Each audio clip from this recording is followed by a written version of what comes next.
Le partage et la solidarité avec les couches sociales de la société en difficulté, c'est aussi le credo d'une ONG. Il s'agit de l'ONG Malachi qui était au chevet des malades du sida du CTA.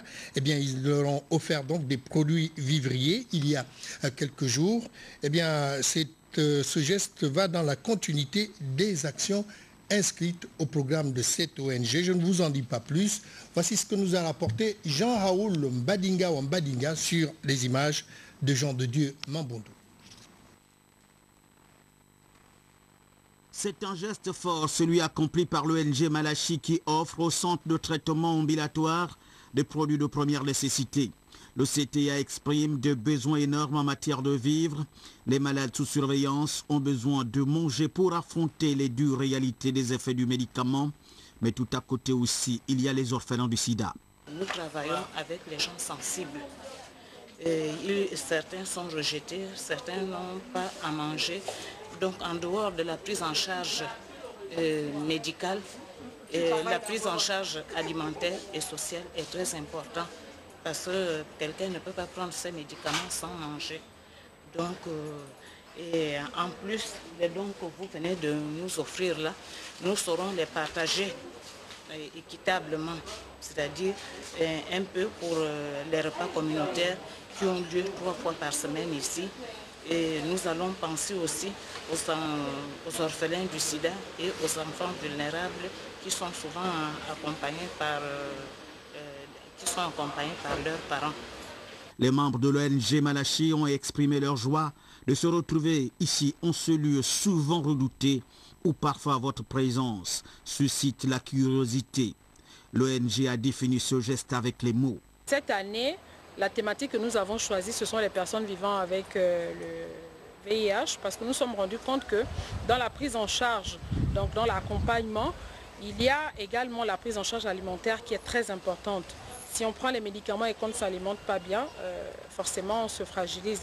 Donc nous avons pensé qu'il fallait non seulement venir rendre visite à ce personnel, nous avons prié pour eux parce que nous considérons que c'est comme un Jourdain. Les gens viennent désespérés, ils doivent retrouver la vie. Donc les personnes qui les reçoivent doivent avoir vraiment cette force psychologique. Et deuxièmement, nous avons emmené également les produits alimentaires qui sont couramment demandés par les patients pour marquer également notre esprit de partage. Cette sortie était au programme du calendrier de l'ONG Malachi qui, il faut le dire, apporte une assistance grande aux désœuvrés tout en éprouvant de son côté le besoin d'agrandir encore un peu plus sa banque alimentaire. Voilà, juste le temps de vous dire que le président de l'Assemblée nationale informe les honorables députés que la réunion de la conférence des présidents se tiendra ce mardi 3 mai 2010, autant pour moi, à 10 h dans la salle Paul Njenje Ngonje du Palais Léomba. La présidence des députés concernés par cette séance de travail est vivement souhaitée. Nous allons directement à Franceville, dans l'Ampassa, c'est dans le Haut-Ogooué sud-ouest du Gabon, pour vous parler d'un événement malheureux. C'est cet accident de circulation qui a coûté la vie à 3 personnes, toutes des piétons. Alors on va voir tout cela avec Jacob Mukwamgi sur les images de Georges Ngoma, Télévision Masoko.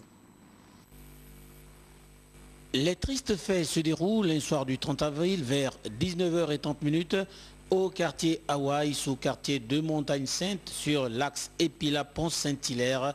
Nous sommes dans le 2e arrondissement de la commune de Franceville.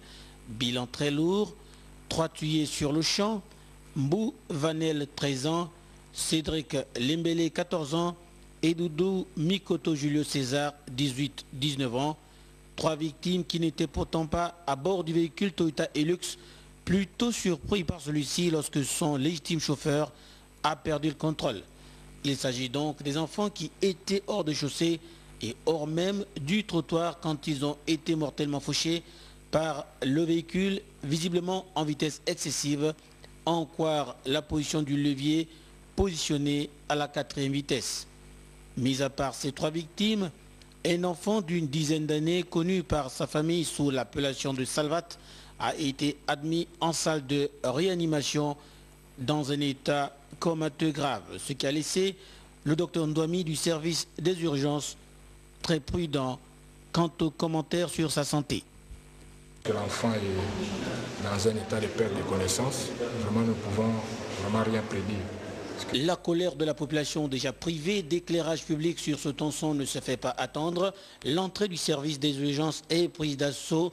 Les quelques agents en poste à la brigade des Pilas, soutenus par ceux du service SGS, ont du mal à les repousser.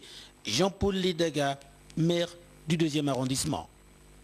C'est des images insoutenables. Les circonstances de l'accident, pour le moment, ne sont pas encore bien éclaircies. Avec à pareille circonstance, avec un tel événement, voulais-je dire, il est difficile de contenir les parents, surtout quand les enfants sont dans cet état. Il est difficile de dire aux parents de ne pas avoir accès. Service d'urgence horriblement dans un lac de sang. La voiture meurtrière incendiée. La situation était invivable avec, au final, l'interruption de la circulation des heures durant à l'endroit où a eu lieu le drame.